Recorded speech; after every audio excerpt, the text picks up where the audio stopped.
You played a new piece last night. Dog Star is it's the brightest star in the heavens. It's a star used for navigational purposes. The compass, the first verse is the compass card is spinning.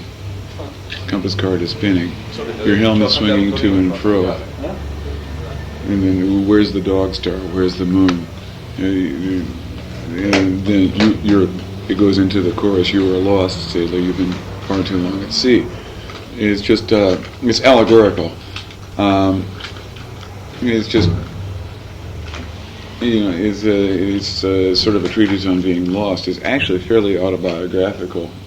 Speaking for me and people of my ilk and my generation, some of whom disappeared into Guatemala several years ago with packs on their backs and have not been heard from since, and are still doing that. Just drifting and never really finding something that they. There's a bit of that in all of us. Do that. Actually, and it's fairly interesting with this latest record. There are a couple of things, like you could take Birdsong from his original album and then the Birdsong that's recorded on this one and put them together. Right. There's enough. We have enough recorded versions of both things. There's some stuff we've never done studio versions of that we ought to do someday, like you keep saying. Right. There's all those tunes on Europe 72. There's a lot of tunes on there, if I remember, if that's the one I'm thinking of, that where we had a lot, we were writing a lot, or something. We were writing a lot back then. We put out a live record. Most of the material on the live record was never recorded in the studio. Right. And never did get on a studio record. Yeah, right. Things like. But that's that. This is digression. Like Bertha. Right. Jackstraw. Jackstraw. On and on and on. But the other one is a tune we've never recorded in the studio. For instance, we've never done a studio version of that. Of the other one, bullshit. We did on the very first album. No, on the Anthem of the Sun. Yeah, but that was all from Kings Beach Bull. No. We tried it in the studio and ended up using. No, we used it. Yeah, no, we used it's part studio and part live. Yeah, but the stuff in the studio was all rat-a-tat-tat. No, we did a bum bum but the dum dum da da dum dum da da. Yeah, you'll see that. I'll have to go back and listen to that. I think so. I mean. I thought all the studio stuff we did was completely spurious. Well, to tell you the truth, I don't remember. I know part of it we did in the studio, part of it we didn't. Part of it, but we did do both parts, we did use both parts in the studio. Yeah, I remember attempting both parts in the studio. Yeah, and we used some of, but I just don't remember exactly how it worked out. I mean, what the split was, or something. Oh, thank you. Like Brent, brings out a different. He's jazzy. He's different from what Keith was. Mm-hmm. Yeah, but. The Dead are still the Dead. Oh, yeah. And I don't see the end of that. No, we don't either. I mean, or at least not. Yeah, right. We don't either. I mean, what a trip. Yeah. Well, there's also another interesting development along those lines is the existence of Grateful Dead style bands in the United States. There's gotten to be a lot of bands that play like our music and play more or less our style. Yeah. I mean, I don't know exactly how they go about that, but I haven't really heard. I've heard a couple of tapes where the people are playing, like for instance, the guy studies what I'm playing on the guitar, the other guitarist studies what you're playing on the guitar, and if they have a Pigpen or a Keith or a Brent or that keyboard player will study that guy's particular elements of style, and then they'll do our songs, and they'll do them not note for note. But in the ballpark, in the ballpark, just like we never do it note for note. Yeah, right. So and so there's no way they can. So they get as close as they can, and they sound some of them sound for all the world like us. Except the voices are different, but the harmonies are the same. Why did Don and Keith leave the group? It happened as a matter of decision. It was a matter of decision, but it was largely the rest of the Grateful Dead's decision, the band's decision, rather than their decision specifically. But it was definitely the direction that they were going in. You know, They were drifting. They were busy. They were. I mean, it was hard on them because they were getting. I mean, they were had beefing amongst themselves a lot. You know, and it's almost impossible to travel with your wife on the road. Yeah, I'm sure it really is difficult. Rock and roll. So they formed like a nucleus outside of the family. And there was. It was just very, very hard for them, and they were constantly. They were unhappy, is what it boiled down to. You know, they were really not very happy, and they were like, you know, Donna was getting to the place of, like, it was tough for her to be a mother and be a working person and be a wife and all of those roles, and also, you know, right. She was like, no, they were hard put, they were hard pressed. But see, the thing was that there was a certain amount of overlap there where, for example, they weren't playing the Grateful Dead, but were playing in my band. You know. Jerry Garcia. Yeah. Which is a little bit easier for them to handle. The pressure wasn't quite as great, and then they went ahead and just before Keith died, they had formed a band of their own, which they were both happy with. There was a record out. No, that was long. That was a long time ago. Now this is a band that they didn't get a chance to record or anything, but they've been rehearsing them. And they were sounding pretty good too. Yeah. It was called Ghost or something like that. I think it was called Ghost, and then Keith met his demise, and that was. They were just getting. I mean, they were just really happy with the members in the band, and were rehearsing. I mean, I spoke to Keith like the 4 or 5 days before he was killed, and he was really happy. They were happy with the band. They were really, what happened to the Jerry Garcia band? Well, I just recently put together a new version of my band, so there is a Jerry Garcia band now. But it's got all new members except for John It sort of broke up after Keith died? Well, it's just that I didn't have any opportunity to work. Almost all of last year was Grateful Dead work. You know, I mean, I didn't have. There was not much space, and I wasn't. Yeah, and I didn't have an opportunity to get any new members. Actually, after Keith died, I had a new keyboard player and a new drummer for a while, but I didn't really like the way the 4-piece band was working out. I didn't like that particular version of my band, so I just dumped it for a while. I really didn't have a chance to get around to dealing with it on any level until pretty recently, about January, I would say. And then I got together a new version of it, February actually, right at the beginning of February. You know. Yeah, I mean, we have a sort of a pattern of no-show over here in Europe of coming over here or committing to come over here and then not making it, but that's been blown out of proportion by the number of rumors that were coming over here. Yeah, there's been more rumors that were coming than times we've actually made plans to come and then blown it out. You know what I mean? It's only twice that we've actually made plans to come and not done it, but the number of rumors is absurd. Way more rumors than actuality. How about France in '71? That's. Oh, we actually did do that. Chateau Harrowville. Yeah, we were there. That was a. That's right. Well, we did it. This is sort of a 200 people. Approximately. Yeah, it was great too. It was fun. And they were just the townspeople. You know, they weren't Grateful Dead fans or even hippies or anything like Well, that. that's like at the pyramids, I guess. What kind of people did you get out of? Well, we had a lot. We had Arabs mostly. Arabs. I mean, 90% were Arabs and about Egyptians, you know. And about 10% were Europeans, and there were actually about No, there's 300 about 5%. Americans. Yeah, about 5% Americans. There was quite a lot of Americans there, actually. I mean, a lot of. It was interesting to run into Grateful Dead. There was a couple of at least one charter, maybe 2 charter situations that brought people over. And there was a whole package of kind of visit Egypt and see the Grateful Dead. Yeah. What brought you to the pyramids? The pyramids. What do you think? What do you think? Yeah, right, of course, you know. Why not? I'll tell you, why not actually. Rome? Well, I'll tell you. Because I think the pyramids have a little bit deeper of an occult tradition than Rome. I mean, Rome is famous for being Rome, which was not exactly what you would describe as a high culture. I mean, it was, it was a high culture in the sense it was a powerful civilization, no question. But they don't have pyramids. Yeah, right. The They pyramid. do have one pyramid, but it's not. Yeah, right. It's just like the Great Pyramid really goes beyond just even Egyptian civilization. You know what I mean? In terms of being like a really like an important mystical artifact. It's the most mysterious thing that I can think of. It's been a heavy duty since Herodotus. It's the most mysterious thing I can think of on this planet. Yeah, and it's been mysterious all along. You know. So, it was mysterious to the Egyptians. It was mysterious to Herodotus. Yeah, it was mysterious to the Egyptians. It was mysterious to the Romans. It was mysterious to everybody. Still mysterious. And so our manager was over there on a vacation, and Who was that?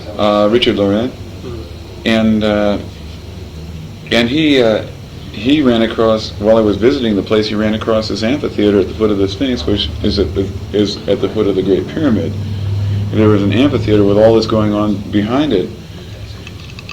That would be, he flashed it to be a perfect place to put the band on. And he came back raving about it, and a little less than a year later, we were over there playing.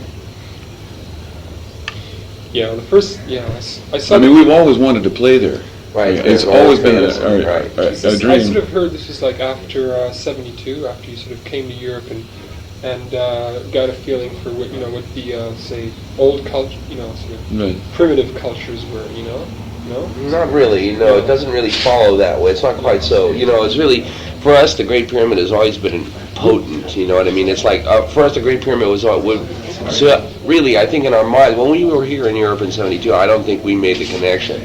That is to say, we weren't thinking, well, now that we've come to Europe, let's go to the Great Pyramid. Right. It always seemed, Egypt seemed more remote than that. I mean, we've been talking about playing... The Great Pyramid in us is like a mythical thing in our mythical thing, I mean, it just when we used to sit around fantasizing about where it would be far out to play, it's like, yeah, the Great Pyramid, that would be far out. The first great place sort of we ever thought... The first place we ever came up with we really wanted to go to was the Great Pyramid. Yeah, really. We've been talking about it for 15 years. Right. We just finally did it. Really, right. It's an old fantasy, yeah. It's an old fantasy. Wow. And what comes second? I mean, we'll see. There isn't anything of that category, really, that just goes beyond everything. Well, we've flashed on things like, something like the Forbidden City or something like that in Peking or something, Tibet, whatever. Tibet. Yeah, Tibet, the Great Wall of China. Some places, there are other places, the Grateful Dead obviously should play Benares one time or another. Yeah, right, really. But, wow. Were you out there ever? No, not yet. I was out there. Yeah, we have friends that have been there and stuff. How was that concert? I mean, how do you The Great feel Pyramids? Awful. Well, not awful, but not that good. There were some good moments. There were some really neat moments. The stuff that we did, especially for the occasion, was really successful. And some of the jams got pretty outside. There was one night, the Bakshish night. Bakshish? That's like bakshish. Right, right. We sort of, that got to be kind of the theme of one of our jams. Johann Sebastian Bakshish. Right, Johann Sebastian Bakshish. Right, Kesey had a little cassette machine with Bach playing on it. The only guy that got that was Freiberg. He's the only guy that picked up on that gag.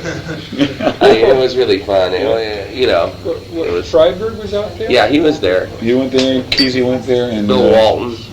A bunch of number of notables showed up. Yeah, a lot of, kind of like, it's like all of our most close friends over a long period of time shared the real adventure. Yeah, the really weirdest, the people who've been through the really weirdest stuff with the acid tests and stuff like that. A lot of the folks pranksters all were there, they were almost complete turnout. Yeah, that's great. Then you must have just a great memory of that. Oh, sure. It was definitely a high point. We didn't often, before and after, really. We didn't often play all that well at the acid test either, but we had a great time. We had a great time. The great time is like at least worth to us at least as much as a good night, Yeah. And there were that's another thing. Still musical moments as well. Yeah, right. Well, I mean, the Dead having to depend upon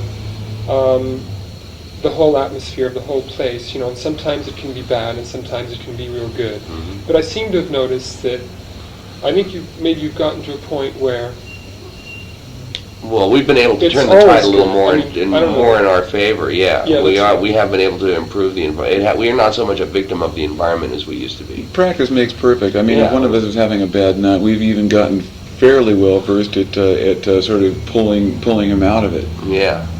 and all that kind of stuff. Whereas in years past, if somebody was having a bad night, Yeah. it was like We'd playing, all go down the drain with whoever was having a Right. bad night. it was like playing with an anchor. Yeah, anybody who was having a bad night could pull us all along with them.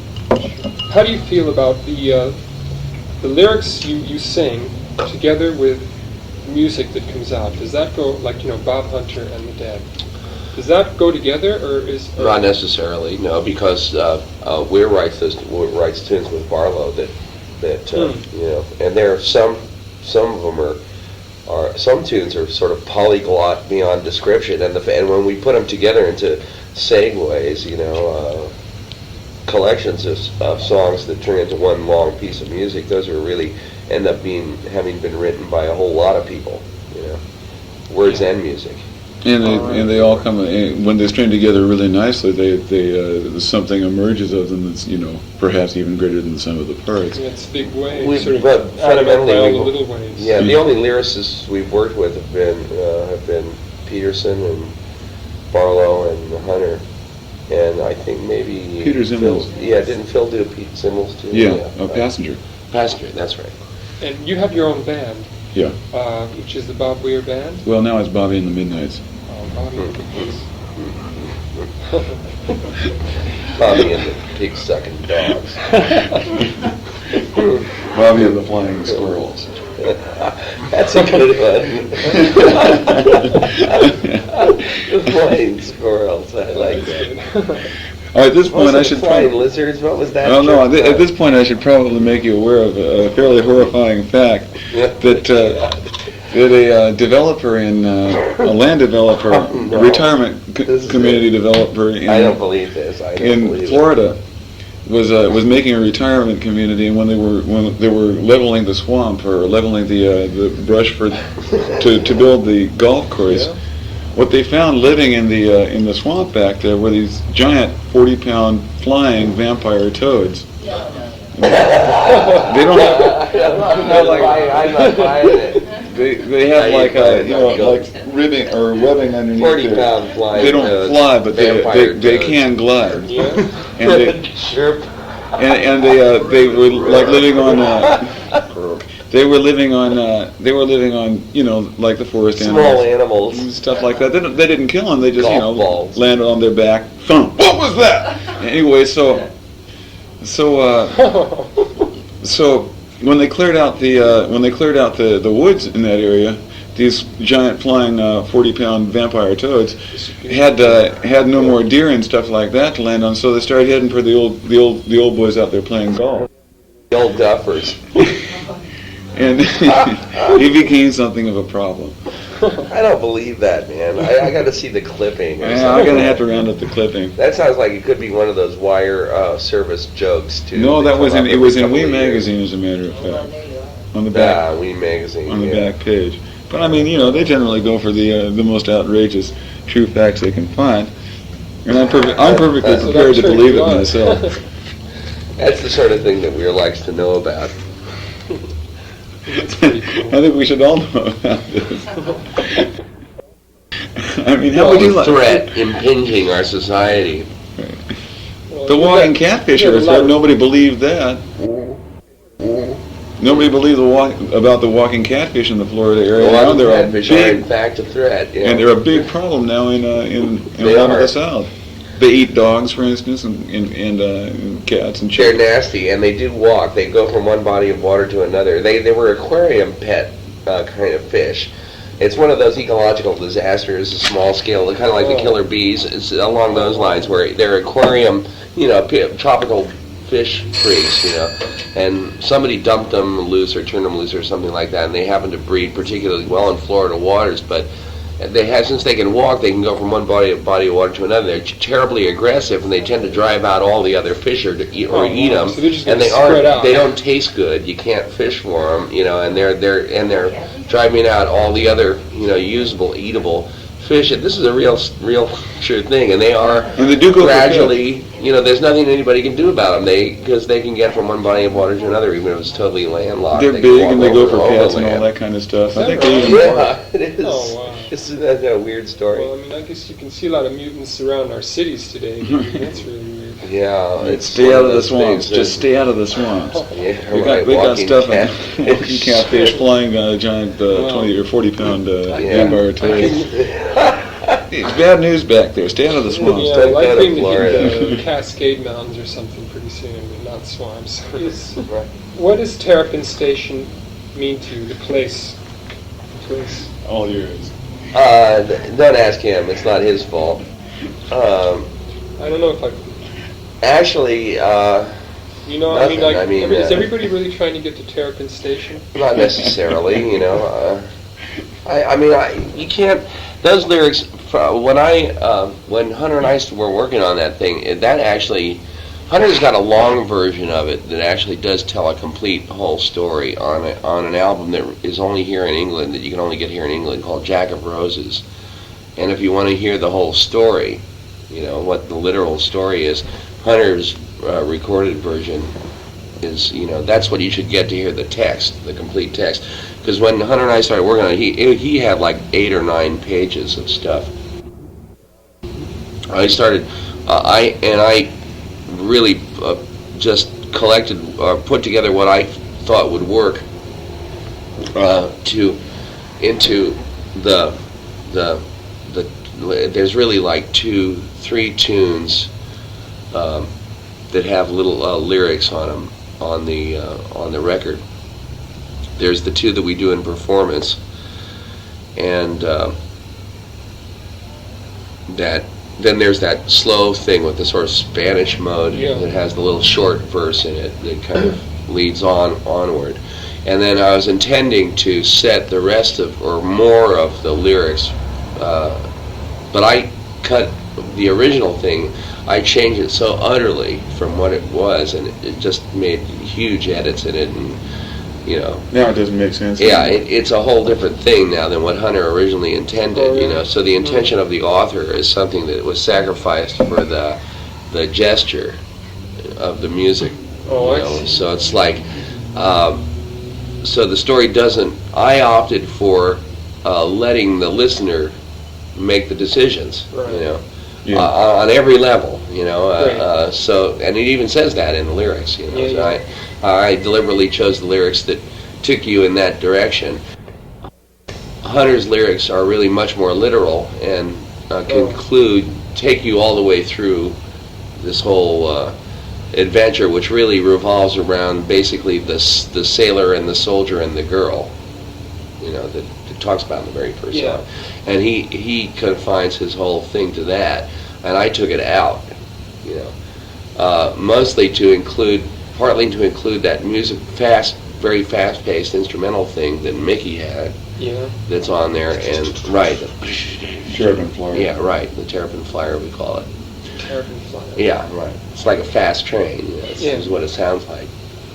And now it's to give that a setup and make a musical setup for it. So I opted for that point of view, which is like no point of view at all, really. Oh, I got it. I sort of saw the the adventure going through like all kinds of sort of terrestrial things, and then in the end, Terrapin Station is like the light down there that's not it's like something way down there. It could be anything. My flashes on it while we were working on it were all kinds of things. I was thinking of it in terms of things like reincarnation,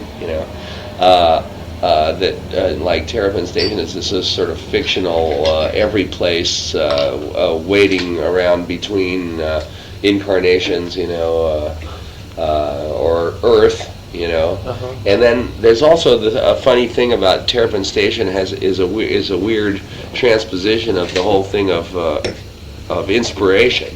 This is the first lyric in both of the song things. It's kind of like it has a way of, it's like a scrambled version of that. So it's all those things.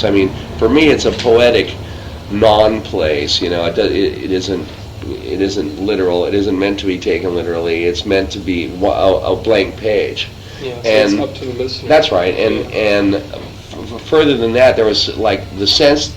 The music, part of the music I composed completely independently, and then Hunter and I just got together really after we'd both had like a creative day, and he had all those lyrics, and I had the melody that da-da-dum, ba-da-da-dum, ba-dum, bum, ba-dum, bum, ba-dum, bum, bum, ba-bum, that melody, that theme was something that I had.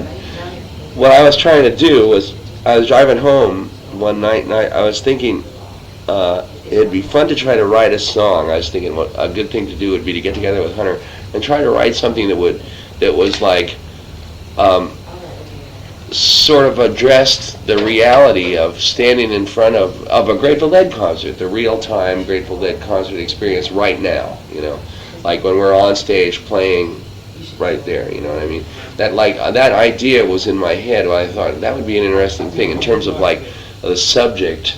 You think of the subject matter of a song, and there are some things that you can relate to personally and stuff like that, but there's like a certain thing in a Grateful Dead concert which is kind of larger and kind of outside of normal experience, but has a certain kind of reality of its own, that would be interesting to try to write a song about that, or if not about it, that at least like addresses that reality. So I was thinking in terms of music that would be suitable for that, for something along those lines, and that music sort of was my effort at sort of arriving at that, but it didn't have any lyrical content or anything, So it was, really all of these independent ideas came together in this one composition. I thought, it's like about maybe 70% successful, in terms of...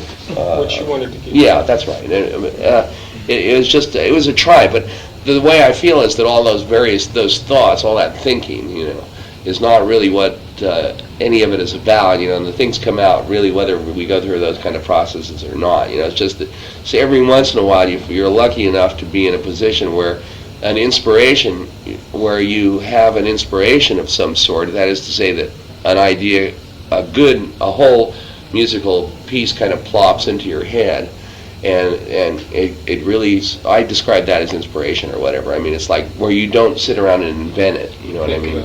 That's right, it just kind of plops into your head, and that happens very rarely, but it does happen occasionally.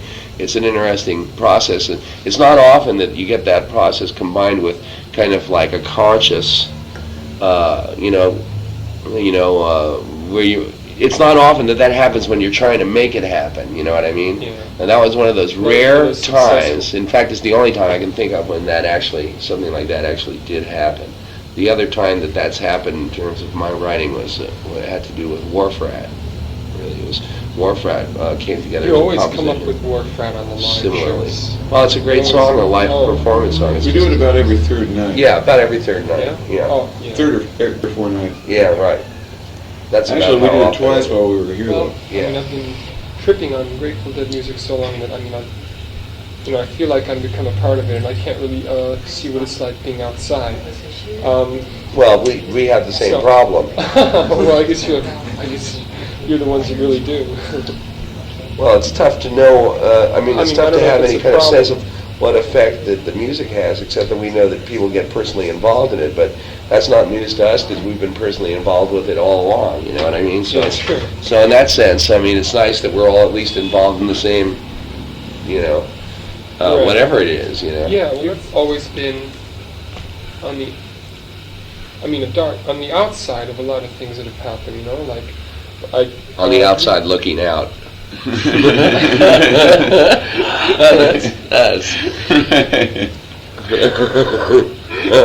besides that, Do you see your horizon anywhere?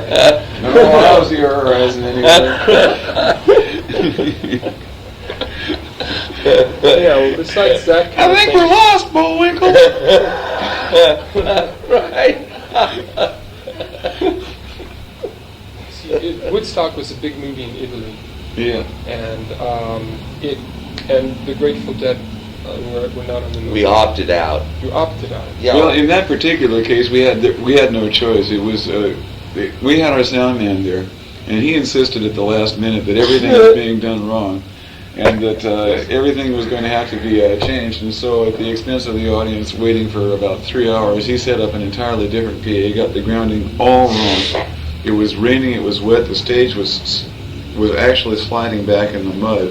There were too many people on the stage, movie cameras, everything, and the stage was sinking in the mud. People were hollering stuff like the stage is collapsing, the stage is collapsing behind our amplifiers. Which was discomforting, and also it was discomforting. It's just awful. It was discomforting to touch your guitar and find yourself getting substantial voltage. Yeah, we were getting shocks. Every time you touched your guitar, you got a shock. You didn't even have to touch a microphone into your guitar. You could just touch your guitar and bam, a hell of a shock. It was awful.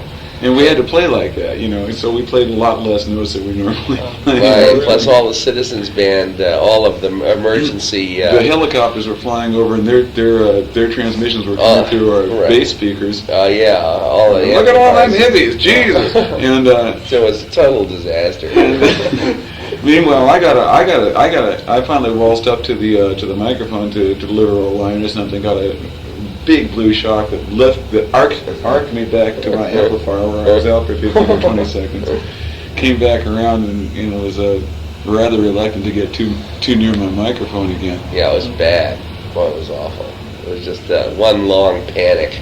Right. And meanwhile, in amongst all this, there were people crawling around with cameras and lenses and stuff like that. Right, and swarming over our equipment. I mean, there was a huge crowd of people knocking on the stage. Stuff over, knocking ground wires out, so that. And it was just as it was. When we got on stage, it was getting dark, and by the time we were ready to play, it was dark. Completely dark out there, and it was dark. I mean, you couldn't see anybody, and they had these huge, powerful monster spotlights on towers about 200-300 feet away that were completely dazzling and blinding, and made it impossible for you to see anybody, a soul. We were looking out into this void of blackness, but you knew that there was 300,000 people out there. You could feel them. It was just, God, it was weird. It was just plain awful. So when it got time to make the movie, we decided probably nobody needed to see that. Yeah, really. But we exist outside of the mainstream of. We incorporate what fits, and we play live. When we play live, we play improvisational. We're alive on stage. People were making their reputations from those movies and stuff like that, and also Monterey Pop was another one of those ones where people made their reputations from that. Like Janis and from some of those various things, and it was like people from at Woodstock at Sly, and people were. It might have been our chance to make our big reputation, from one of those moments. But on the other hand, in retrospect, it doesn't look that bad, because it might have been that for us, the ray of popularity pouring on us at any of those moments might have not have been what was happening really for us. Out. Yeah, it could have blown us out. We're still around. None of them are. Yeah, we're still playing and still developing and still. There's still things still happening, and maybe it's good that we've just been unlucky enough to avoid the good shows at those special important moments. They're sort of stuck to one particular idea, and so they're connected to the period that brought them that was that idea. Right. So they get left behind. Well, it's a relief for us to not, in that sense, not to have been pinned down, because it frees us on lots of levels. I mean, it frees us to be able to do our performances and do pretty much what we want. I mean, we could pretty much do a show with material that nobody has even heard before and get away with it. You know what I mean? I mean, our audience would let us get away with it. Sure. They wouldn't be terribly burned or disappointed if we didn't do the things that were our great hits or whatever, every time it's different. Yeah, it's because every time it's different, and since every time it's different, it's like, people are expecting things like that to happen, and in fact, sometimes it works real great. Sometimes, a piece of new material, sometimes you get to treat the audience, Yeah. To something that they've never heard before, and our audience will listen to it rather than let it pass by. With some people, when you go to see them, if they do something unfamiliar, you blank out and don't hear it. But our audience has gotten into this habit, I guess, of listening to what's going on, and so sometimes we sprung new tunes on them. The very first time we performed Terrapin, I think, in San Francisco at Winterland, it really had a great effect. It worked really well. The first time, it's like they really got they got into it. They listened to it, you know, and it went over really well in a way that new material scarcely does, you know. Just and that's because the audience has that thing of they're there to hear what's going to happen, not with some expectations previously, you know, they're media-induced expectations. Right. You know. So it goes beyond just a simple tune, man. Yeah, right. It does, which is lucky. I mean, that turned out to be really lucky for us. As for TV, I know you. I know music that, you know, you turns come out on shitty TV in the States a lot. But Not No, a lot. not Not a much. lot. Just a we little. we've of late we've been opting to do live TV if we can get it. The only live TV available in the United States up to now has been Saturday Night Live, and they only give you like 8 or 9 I minutes. saw a picture of that. Right. You had bunny ears or something.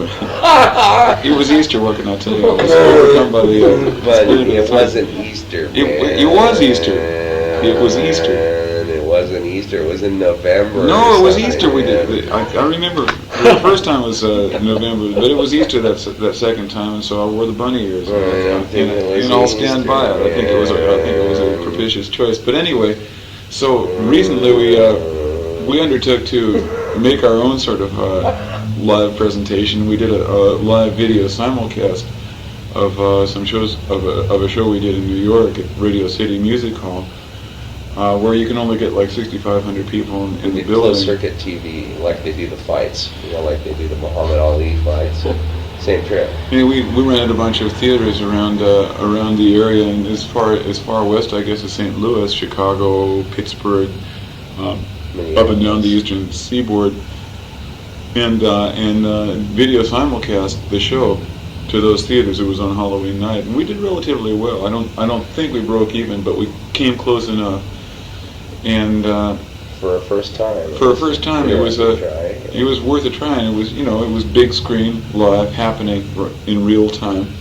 So that was interesting. And now this upcoming show in Essen is going to be interesting because once again it's live, it's broadcast live, and there's an immediacy about live I broadcast. hope that comes to Rome. I heard that might be shown on 13 different European countries. Yeah. I've heard that it is going to be in Italy. It's this Saturday. We've done a couple of. Still, it is. We've done complete live shows around the Bay Area. Really, I think as far as we've gone with doing our whole regular show to regular broadcast TV with the educational network or the local educational TV program, and then it was a simulcast with the FM stations so you get stereo sound and all that. And there was like, I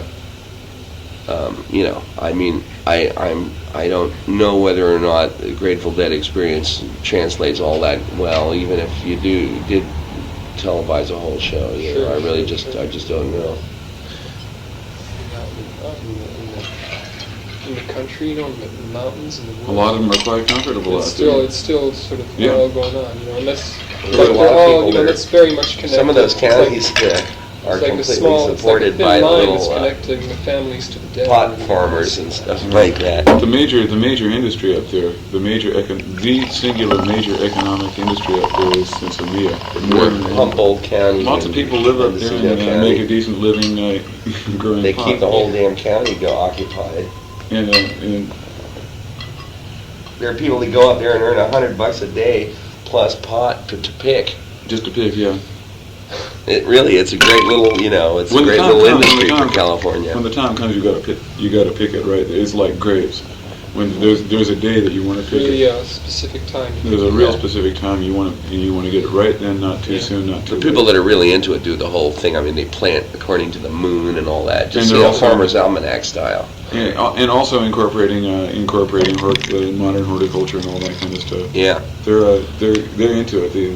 The Cincinnati that's being grown up there is a modern scientific advance.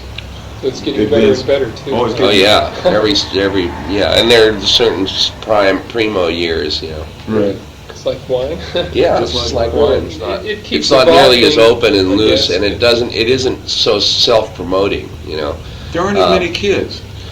And yeah. What do you mean? It would, after the war, we had the baby boom. After World War II, there was the baby boom in America. The whole world. In the whole world, and there were so many kids at that one point, and that there was a fairly large minority of weirdos. You know, which was really the Haight-Ashbury at the beginning. I mean, the beginning of that scene was like the collection of all the weirdos, the minority members of every high school in California, say, you know. And there was a youth ghetto pretty much in every city. It's just that San Francisco drew a lot of attention. And, well, that's always been a magic spot. And that's because, that's where the far out people came. I mean, the people who were a little too weird for their town, you know. A little too weird for their high school, a little too weird for their town, and we're looking for broader horizons. And so the times were really ripe for something like what happened back then to happen. It was just very, very crazy. And a lot of talented people got there, and part of the talent had to do with people being good at like promotion skills, advertising skills, fundamentally. I mean, the poster art and all that. Remember that?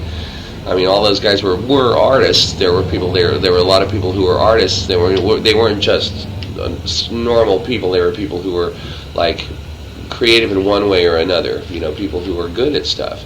And because they were good at stuff, they were good at. There were also people there who were good at calling attention to it, and promoting the scene. You know, so the scene got a lot of attention, maybe more than it deserved, because it was people who were brilliant at promoting. You know, and so that's what started the whole. Well, I guess commercial certain amount of it coming in. Yeah, it did. That was the thing, and so nobody wants to make that mistake twice, you know. Yeah, it did. Well, it got to be huge. Well, what happened? No, but I mean, the real stuff spread out to different everybody spots, headed for the hills. We did. That's right. Everybody took it on the lam. Got out of town. Before the media blitz on the Summer of Love and all that kind of stuff, San Francisco was an artist community. And as soon as the media hit it ceased to be an artist community. It became a giant youth ghetto. It was different.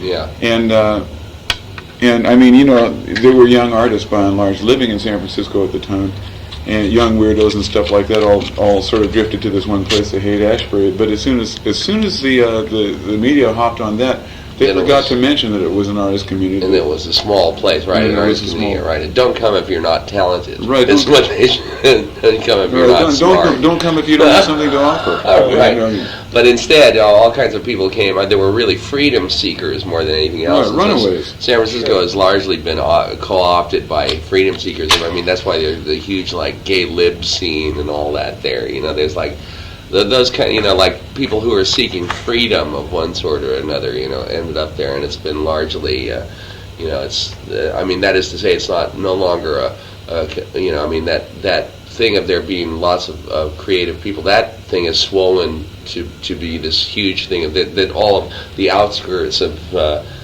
All the counties and stuff like that. There's lots of all of those people have moved out into the country in various places. They turn up at stuff like that. They have these Renaissance fairs and stuff like that where people. Meanwhile, San Francisco, the crafts people, San Francisco is still fun old Frisco. Yeah, it's always there's always something happening in San Francisco. It's really at a constant rolling boil. Right now, the big scene is there are a couple of them. There's a big punk scene there and a giant gay scene there, a gay liberation and all that kind of stuff. And it's, it has it bears some similarities to what was happening back then.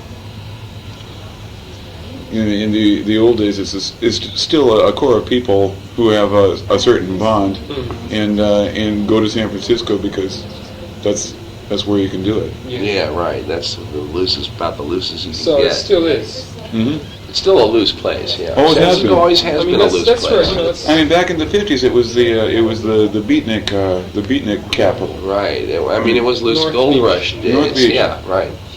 It goes clear back to the Barbary Coast. If you didn't fit somewhere else and you had some remarkable abilities, you went to San Francisco and you're bound to have some better luck there. Fortune seeker or adventurer. Right, fortune seeker, adventurer, the Golden Gate, the gateway to the Orient. Everything. San Francisco has always been a very, very interesting place. Yeah, right. It's about the only place where the dead could have started off. We were born there. It was, right. It was loose enough. It's hard to play the guitar, you know. I know. It takes a lot of effort. You know, you don't really have time to do a lot of other stuff. You know? Yeah, really. So, you know. I'd like to play a long time. Oh yeah. I mean, well, let me put it this way: if I don't play a lot, I play very poorly. You know what I mean? I mean, it's just, I mean, partly I have to play a lot. Otherwise, my chops just get so bad. You know, my playing just goes downhill immediately. 2 days, 3 days. Really? Oh yeah. I couldn't believe it. Yeah, it's true. Really, it's appalling. In fact, I wish it were like riding a bicycle, but it's not.